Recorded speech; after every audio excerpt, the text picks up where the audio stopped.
بچه این فصل داغ فوتبالیه با این نقل و انتقالا. اولیش KDB به ناپولی با 30 میلیون یورو، البته دستمزد. بعدیش مودریچ به میلان با 3.5 میلیون یورو در سال دستمزد. بعدیش فلوریان ویرتز از بایر لورکوزن به لیورپول با 116 میلیون پوند. بعدیش فریمپونگ از بایر لورکوزن به لیورپول با درآمد 5 میلیون پوند در سال. بعدیش اکیتیکس از آینتراخت فرانکفورت به لیورپول با 79 میلیون پوند.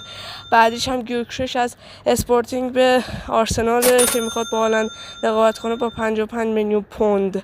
بعدیش یا پدرو با دستمزد هفته 50,000 پوند.